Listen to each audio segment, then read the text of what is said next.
Welcome to my channel math tricks. আজকে যে বিষয় নিয়ে তোমাদের কাছে এসেছি, অর্থাৎ যারা আগামী মার্চ মাসের 3 তারিখে উচ্চ মাধ্যমিক পরীক্ষার্থী পরীক্ষা দিতে চলেছ, তাদেরই একটা গুরুত্বপূর্ণ বিষয় হচ্ছে রাষ্ট্রবিজ্ঞান অর্থাৎ পলিটিক্যাল সায়েন্স।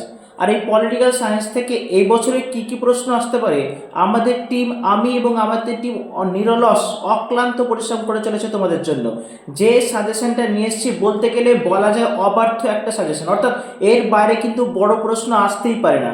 যে তোমাদের প্রশ্নপত্রের 4 নম্বর বা 8 নম্বরের প্রশ্নগুলো দেওয়া থাকে, সেগুলোতে যে প্রশ্নগুলো থাকবে সেগুলো এখানে একমাত্র আয়োজন করা হয়েছে এবং এখানেই ঢুকানো হয়েছে, অর্থাৎ এর বাইরে প্রশ্ন কিন্তু হবে না। আমি এখনো বলছি, তখনও বলবো, অর্থাৎ তোমাদের জন্য এই ভিডিওটি খুব গুরুত্বপূর্ণ একটি ভিডিও হতে চলেছে, সাজেশন হতে চলেছে, আর এটাই হচ্ছে লাস্ট মিনিট সাজেশন। তো আমি বেশি কথা বলবো না, প্রশ্নগুলো একবার দেখে নাও, তোমাদের স্ক্রিনেও আসছে, প্রশ্নগুলো দেখে নাও। প্রত্যেকটা অধ্যায় থেকে কোন অধ্যায় থেকে কি প্রশ্ন আসতে পারে আমি এক্ষুনি বলে দিচ্ছি। অধ্যায় নম্বর 1, প্রশ্ন নোট ডাউন করো। বিশ্বায়ন কাকে বলে? বিশ্বায়নের বিভিন্ন রূপ পর্যালোচনা করো। ওকে। প্রশ্ন নম্বর 2, ক্ষমতা কাকে বলে? ক্ষমতার উপাদানগুলো সম্পর্কে বর্ণনা করো। 3 নম্বর, জাতীয় স্বার্থ কি? জাতীয় স্বার্থ রক্ষায় বিভিন্ন উপাদানগুলি উল্লেখ করো। জাতীয় স্বার্থের প্রকৃতি সম্পর্কে আলোচনা করো। নেক্সট, অধ্যায় নম্বর 5-এ চলে আসো। 2-3 থেকে প্রশ্ন হয়তো আসবে না, বা আমাদের টিম এটা গবেষণা দেখেছে আর কি। তো অধ্যায় নম্বর 5-এ চলে আসে। অধ্যায় নম্বর 5-এর প্রশ্নগুলো দেখো। উদারনীতিবাদ কাকে বলে? উদারনীতিবাদের বৈশিষ্ট্যগুলি আলোচনা করো। কোশ্চেন নম্বর 5, গান্ধীজির সত্যাগ্রহ ধারণা সম্পর্কিত তথ্যটি আলোচনা করো। কোশ্চেন নম্বর 6, মার্ক্সের রাষ্ট্র সম্পর্কিত তথ্যটি আলোচনা করো। খুব খুব গুরুত্বপূর্ণ, আসতে পারে এবং পারে, অবশ্যই পারে। অধ্যায় নম্বর 6-এ চলে যায়, দেখো। এক কক্ষ বিশিষ্ট আইনসভা ও দ্বিকক্ষ বিশিষ্ট আইনসভার পক্ষে ও বিপক্ষে যুক্তিগুলি লেখো। কোশ্চেন নাম্বার 8, ক্ষমতার স্বতন্ত্রীকরণ নীতি বিচারমূলক আলোচনা করো। খুব গুরুত্বপূর্ণ প্রশ্ন।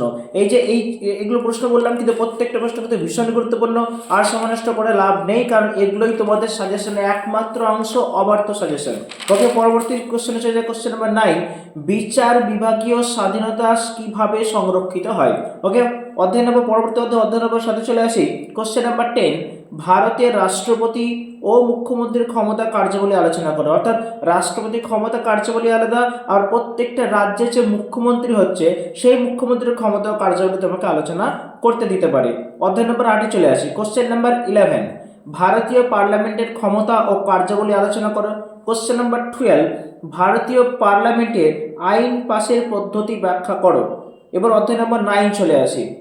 এই 13 নম্বর প্রশ্ন, ভারতের বিচার ব্যবস্থার বৈশিষ্ট্য আলোচনা করো বা লোক আদালতের কার্যাবলী আলোচনা করো। খুব গুরুত্বপূর্ণ একটি প্রশ্ন, দারুণ প্রশ্ন, ইম্পর্টেন্ট প্রশ্ন।